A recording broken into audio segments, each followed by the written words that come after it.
Alrighty, we'll give that a second as it propagates out to the world, to the TVs, to the radio sets, to the phones, earpieces, iPods, AirPods, Android devices, VHS devices. Hold Windows phones, Yeah. Palm devices, Blackberries. New Dad Gaming, the #1 podcast on Blackberry. That's yeah, I agree. Perfect. The adult beverages are poured, the kids are asleep. Welcome to New Dad Gaming, a show about fatherhood, gaming, and new fathers figuring out their gaming lives. My name is Trevor, and I have a 7-year-old and a 4-year-old. And I'm Jeff. I have a 12-year-old and a 9-year-old. Summer of beer continues. It has been a delicious year so far. No real losers thus far, which has been great to see. And I was so excited for this one.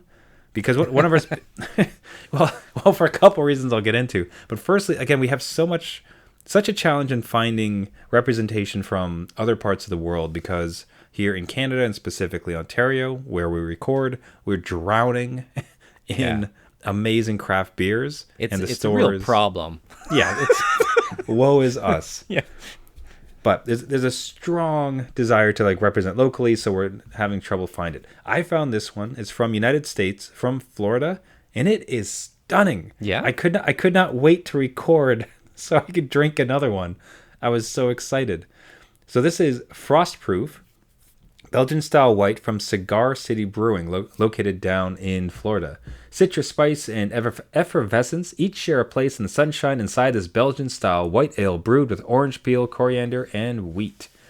So even better, I gotta find more from this brewery, because besides just looking wonderful and liking how much this one tastes, they have a beer called Florida Man. Hilarious. I love it. You need to get that one. There's Florida Man and then Florida Man's Down Under. This tastes like bath salts. Jesus. Yeah. Bath salts and alligators. We got Fancy Papers, Margarita Goss, Guarabera, Maduro. It's just stunning. And Frostproof, like I said, has been... I think it's going to be in my rotation. I really do this for a summer beer. It's very good. Nice. So, yeah, and located down in Florida, so I was able to represent our good friends south of the border. So if you can find it, and I think anything, I've only tried Frostproof, but you get the sense from it that this brewery's doing something great. Nice. So if you can find anything, I think, from Cigar City Brewing, go ahead and grab it. So Jeff, what were you drinking this week? Well, I think yours is Belgian style. Mine is from Belgium. Hey, there we go. Chimay Triple is what I'm drinking. It is 8%, so it is not a light one. Again, this is like par for the course, right? Math doesn't quite work, but that's okay. Yeah. But it says it's a strong blonde beer with fruity and spicy taste. You can definitely taste that. It's got a spicy kick to it by the bitterness and aroma of the hop. And the Trappist logo certifies that this beer is brewed in the Trappist Abbey and that the majority of sales is intended for social aid, which is kind of cool. Yeah. Yeah. So I'm just, helping people out while drinking. So you're just doing your part. And I appreciate that. It is interesting too, because they sell cheese from the same brewery. So it's a brewery/cheese place. So the thought that you could, it really makes me want to have some along with the beer. Yeah, it's kind of it's one of these short stubby glass bottles.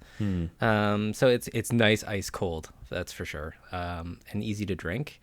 It is a little on carbonated side, but it is a nice one. I wasn't too sure about this one, so yeah, Chimay Triple. All right, so the hits keep coming now. Shout out to good friend of the show, Matt at Damat, SCC_DA_Matt.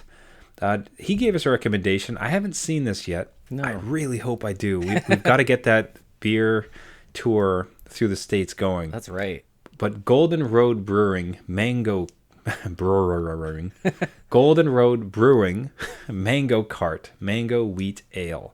Yes. That seems so much up my alley. It does. Give him my pension of fruits in an ale. It's a Trevor beer for sure. Yeah. So he says to us, if you like fruity beers for hot days, I hope you can track this one down. Also, Rogue is from my town here, so excited you could get it. And that was from my last week's pick of Rogue, which I also really liked. So very cool. Thank you so much, Matt, for sending that along. We had a couple other great shoutouts this week on our Twitter, and you can find us there at New Dad Gaming. Absolutely love to chat back and forth, and I don't know if it's just gaming dads in general being smart, witty, and funny, but Of course. it's certainly a good lot. So we had posted a clip from a previous show where Jeff had the dad hack of having his sons, air quotes, help him Yes. play the video game. Yes. What was that game in particular, Jeff? It was Horizon Forbidden West, right? And they were to help me by basically watching me. It's such a hack because you are in the midst of this game. You want to get extra game time, Yes. and you love playing with your sons. But mean- at this moment, you don't want to play with your sons. So it's like, why don't you help me Right. play this game by watching for secrets? There you go. You gotta scour and just alert dad, when something goes down. Yeah. So dad hack, you're helping kids. So I was going through some archives and had posted that particular clip, and then had some really funny reactions to it. So Jeff Ganak writes out to us, "I am old and so are my sons. If I cannot get past a certain area or challenge, then I beg them to complete it for me." Wow. Full circle. And the cat's Wow. in the cradle and the silver. Can you imagine, like, you are struggling through some Elden Ring boss or some like crazy dungeon, and you bring your kids in as a ringer to Yeah. help you instead of you helping them? That's amazing. That is a gaming dad good upbringing, right? Like you're just that next gen. Come on, you got to help old dad out. It's like on par when your son buys your first beer. No, Dad. Let me buy the beer. Let me beat this boss for you, Dad. You had a long day. It's like, what is this, Mario 3? What are you doing, Dad? Jeez. Just can't find the sequel. Oh, yes, and then even better, I said how wonderful it's full circles. Like sometimes, if they get something out of it, they throw it back in my face. If I do it for you, you won't learn or get better. Wow. Just like, Okay, that's how many years did they hold that one back? yeah. Now, another friend of the show, Martinez. So Martinez Mostly, at Martinez Mostly, writes to us, "I feel like that it's our son's cheat.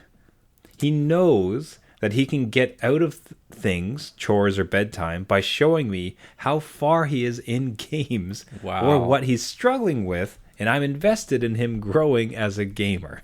So that is so true.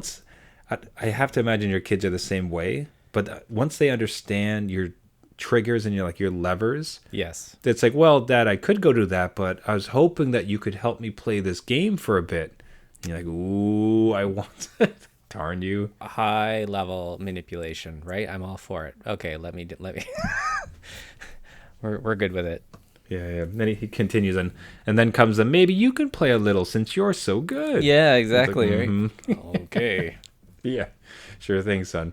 So, hey, everybody, thank you for the shout-outs called, Matt for the beer pick, and the stories. Love to hear those. Again, if you can send those to us at New Dad Gaming, love to hear from you. So much fun.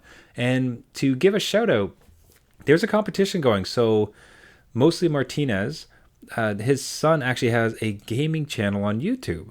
Yeah. That's awesome. That is fantastic. So he is running a competition, his first competition for the channel, trying to get some subscriptions, trying to get some comments and interaction for it. If you could go check it out, we'll leave the link in the show notes. But if you do look for it, so it's Hezekiah's Toys and Games. And again, we'll leave a comment in the show notes as well as put a tweet out if you want to follow it. But you simply subscribe to his channel, leave a comment, and you might win a controller of your choice. So you're supporting the next generation of little gamers, which is amazing. That's right. It could go a long way. Put the controller in your hands to the next gen, have them start learning. And then when you need help when you're old, you'll be able to rely on them because they'll be in good hands. Exactly. Yeah. So definitely check it out. Check out the links that we post here. And good luck to all the winners for that as well. Yeah. Now, as far as winning and playing games at an arcade, you had an interesting experience with your son at an arcade. Yeah. So interesting is a funny word. Yeah, so it was my son's 12th birthday. We decided, okay, again, I am not for birthday parties in the house. Let's go outside, get them out. So we said that you can invite close friend circle, 4 or 5 kids, take you out to the arcade, which, had been a while since the pandemic. It's been my first time back in an arcade in a couple of years too. So I'm all excited to go, right? It's like one of those things like, how about we go here so Dad can have some fun too. So out of all these arcade games, like you got, your Terminator games, you got like Halo over here, you got Dance Dance Revolution over here, all tons of games, right? Yeah. I'm like, where'd they go? And I see them over at Minecraft Dungeons Oh my lord. Arcade. What? Why?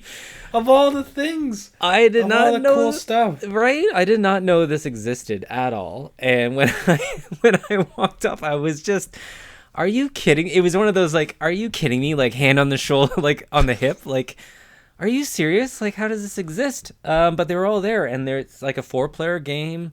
Kind of like reminiscent of the old arcade games with the Ninja Turtles or Like Simpsons or something. Sticks and like the big sticky buttons. Yeah, exactly.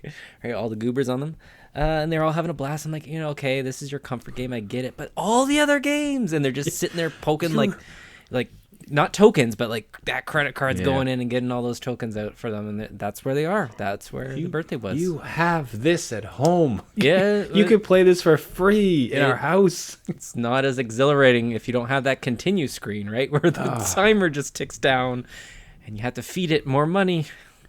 God, that would be such a draw for kids. I can laugh and I could chuckle here, but 1,000%. If I took my kids to an arcade and there was a Minecraft machine, that is the first thing they go to, guarantee every time. Oh, and it's located right near the front door, so they're not gonna miss it. So they know what they're doing. They know what is the big draw. Exactly. Yeah. But it was just funny that like out of all games, Minecraft Dungeons. Oh, there they are. My lord. So that kind of segues nicely actually to something I've gotten into, and it was a weird journey that ultimately ended up back at Diablo 3. Oh, okay. Of all things, a real, up and coming title. Right, super modern. Yeah, super hot new release. Yeah. So I have been playing Minecraft Dungeons with my kids and just got that itch for a dungeon crawler. And Minecraft Dungeons, wonderful game, lots of fun. Again, that's a new dad gaming recommendation for sure. Yeah. But, it's dad's game time. I just want something a bit more meaty and something I can get into. But I had the worst journey getting there. And I don't know if you've had these moments as well, where it was a kind of existential crisis in some tiny way where it's, am I just too old for gaming? Do I not like games anymore? Yeah. Because So I tried to download Diablo 2, which I have on my console, but it was going to be like 60 gigs, and it's going to take like 2 hours. I have like an hour to play, so it's like, oh, forget that. I downloaded Torchlight 2, and it dropped. And I was like, why? I remember Torchlight being very fun. It was very well styled. It's very interesting. Right. Why did I put this down? Loaded up, got back right to my save point, and it's like, oh yeah, this part was boring, and I hated it. That's why I didn't play this. So jumped up out of that, and I just couldn't find any game to sink my teeth into, and it just more and more felt, you just got this like sinking feeling that maybe it's just me, like maybe it's just oh no, like I just don't really like games anymore as a pastime. Like, have I kind of grown out of it? That's it for the podcast. That's it. It's over. That was part of the thought, is like, if I stop liking games, oh no, I have a podcast running. I'm going to have to fake it or something. Boy, Jeff, the PS6 looks great. This is this solitaire game. Have you heard this? But fortunately, Diablo 3 has really got its talons into me really liking it, having a great time with it. I don't know if I'll finish it, because there tends to be a part of the game where it gets super grindy. Yes, And I don't have time for that as a dad, so we'll see how grindy it does in fact get. But have you come across that as a gaming dad, where it's just you'll play some with your kids and it's just not particularly super interesting, and then it's your own personal time now, and it's like, what am I doing? Yeah. What is this? Yeah, absolutely. I had that the last kind of couple weeks where no games were really grabbing me. And we talk about backlogs and stuff.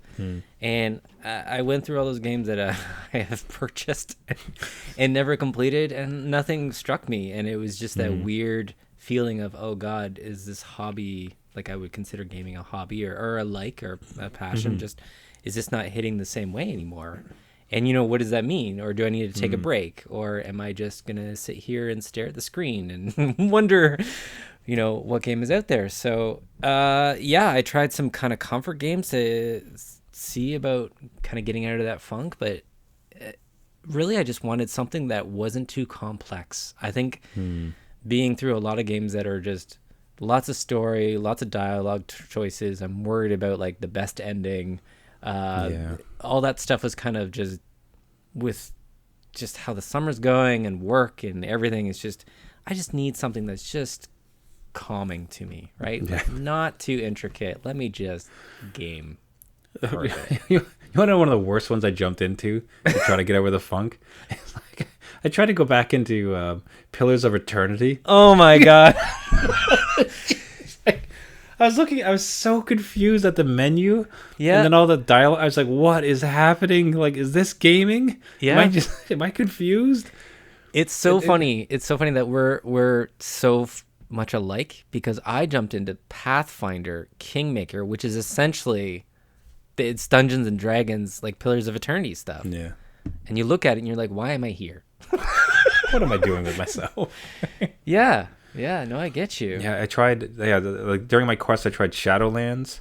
Okay. Which I've always looked at. Like the artwork looks so cool. It was so well acclaimed. The writing was great. Like it was snappy. The story was interesting and everything. And it even has.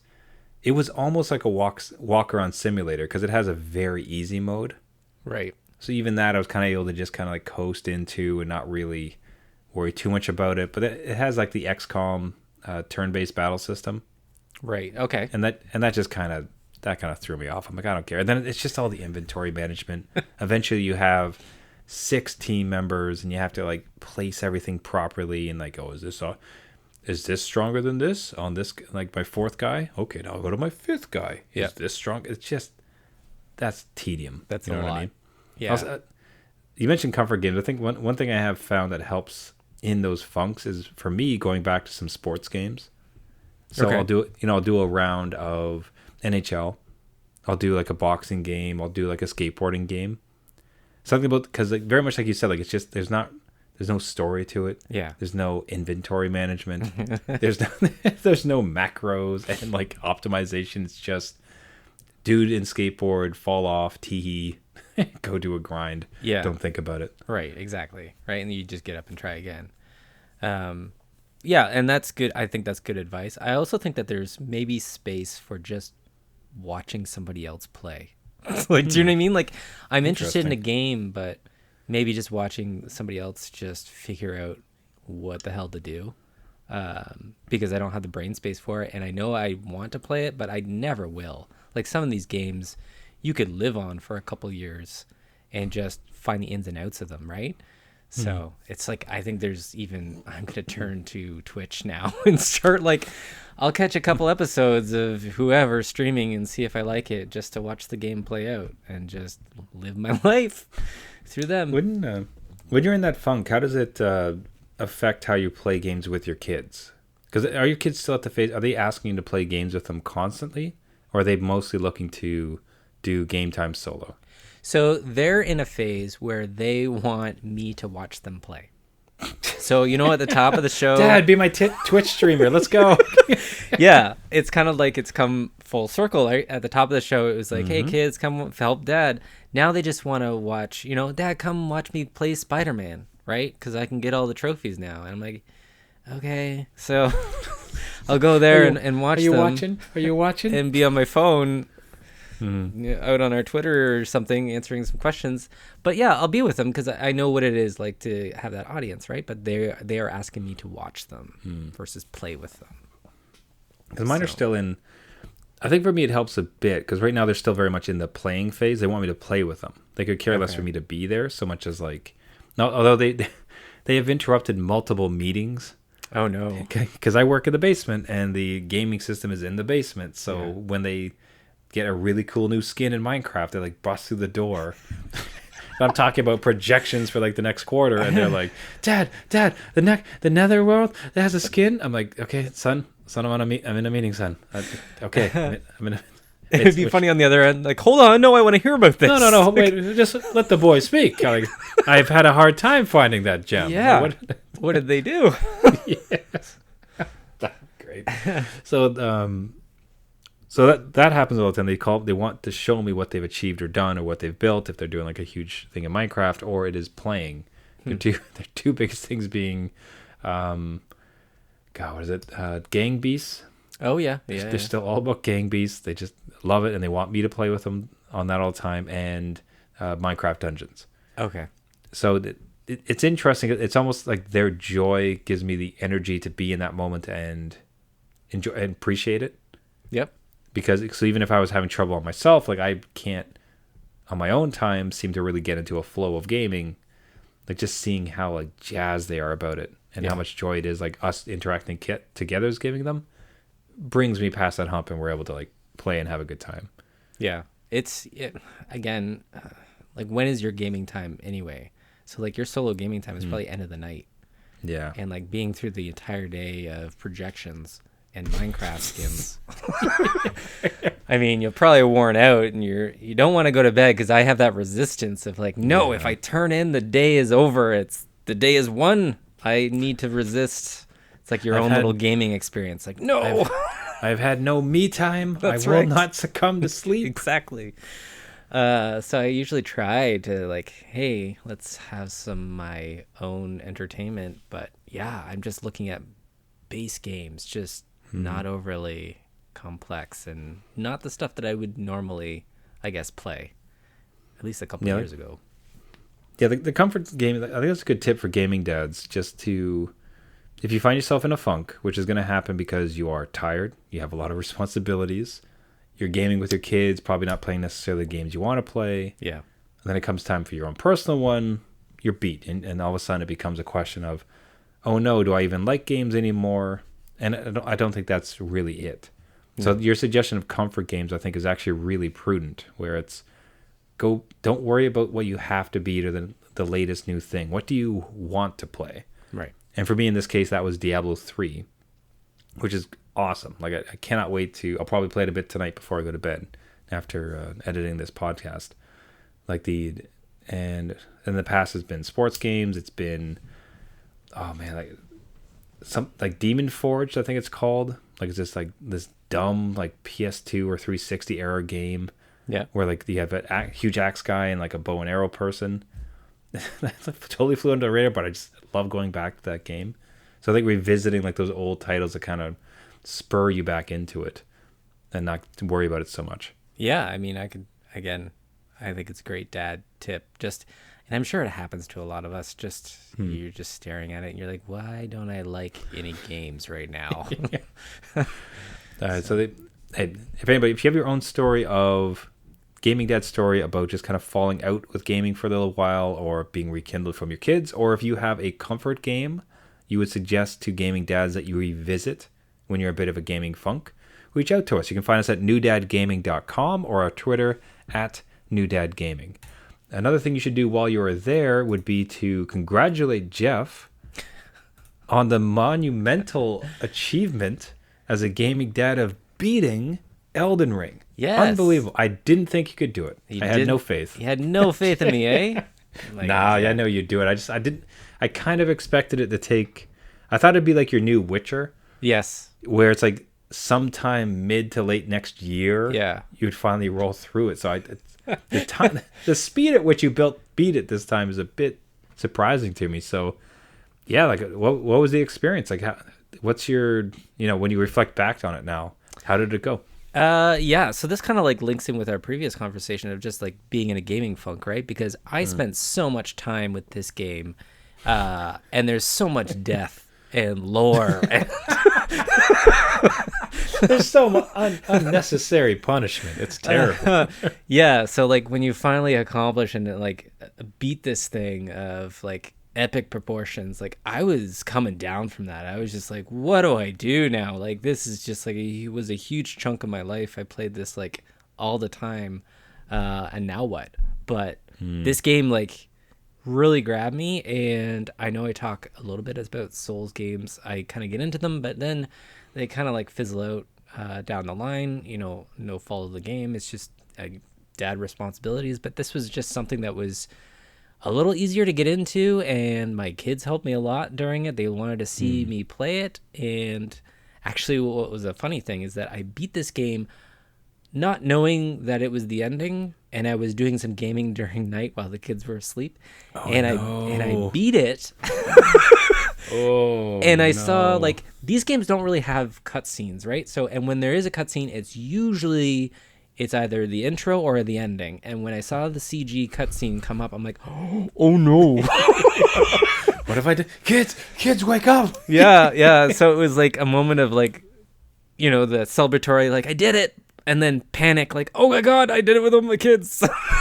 They're going to want to see it. They're going to be so bad. I did record it, and with a PS4, PS5, you can have the hot mic on, right? So it captured all my screams of joy and everything and all my struggles through it. But they did see the ending just in a recorded format. They did like that. They would have liked me to go up there and actually wake them up. Wasn't going to do that at like midnight. So... no, it was a great time, and I love this game. I will probably go through it again a little bit. It might be a comfort game in the end. Like, I know there's a lot of death and challenge, but I now know the ins and outs of it, right? So it's just like one of those things I might fall back into and just kind of go through and have fun. That's summon amazing. Me out. I can do it all now. You can summon me in your game. I can help. I can help. Let Jeff solo her. Yeah, exactly. It was... That's phenomenal. That's a cool tip too, though. Like as far as like the recording, if there's ever a moment you want to show your kid, like that ability to like quick snap, it goes back like 30 seconds, 60 minutes, or I don't know what the actual timeline of 60 minutes. It's a couple minutes all the way to 60 minutes if you wanted to. Yeah. Oh, okay. Yeah. So you can do quite a bit of length depending on your space, but yeah, and it captures all your audio if you want it to through the controller. So. That's a cool save. So be able to like, still bring your kids into it. But like, that's right. God, the emotions going through your head of like, hooray! I finally did it. Oh no, the kids! I mean, they're gonna be so mad. I mean, and I'm trying to put myself in their shoes, right? Like it's been quite a journey on this one, and it's 60, 80 hours in this thing, probably 80. And so the kids probably want to see the ending, I would assume. But now they have like my whole like get up for like, you need to try this character class now. I'm like, okay, hold on. Daddy just needs to just chill out. And that's where I'm kind of like in that space of like, all right, I'm just coming down from this high. Let me just kind of be for a bit. Let me just revel in this moment. Yes. And then before we throw ourselves back into the horror of this game and this difficulty. Yeah. It's funny how we both chose like basically games in hell though. You're like Diablo 3 and Elden Ring, what's Apocalypse, right? We're not Sunshine and Rainbows. No one chose Katamari Damacy or anything. Yeah, so. we better start playing Kirby or something. I think so. Just bring some sunshine here, please. Yeah. So predictable. All right, everybody. And with that note, we will end it for the week. Everyone, thank you so much for listening. Thank you to everybody who reached out this week with comments or the Matt for the beer suggestion. Of course, there was the mostly Martin for the and his son's gaming channel. Again, there'll be links to that. Thanks so much. Like the interaction is one of the absolute best parts. If you'd like to interact with us, you can find us at our website, newdadgaming.com, or on our Twitter at newdadgaming. Love to hear from everybody else.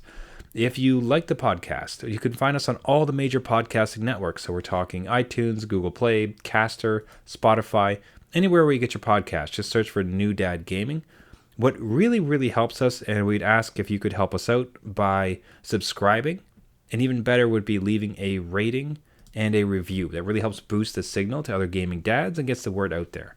Even further to that, if you can share it on social, get the word out there as we try to bring together as many gaming dads as possible, collect our stories, collect our tips for how we're possibly going to survive as the kids get older and supplant us as the gamers of the house. But until that time, we remain the gaming dads, and thus this show exists. We'll see where we get to. And everybody, Thank you so much for listening. This has been New Dad Gaming. Until next week, my name is Trevor, and I have a 7-year-old and a 4-year-old. And I'm Jeff. I have a 12-year-old and a 9-year-old. And just remember, just because you became a dad does not mean it's game over. Right, even if you're in a funk. Yeah, that's right. All right. See you next week. See you later.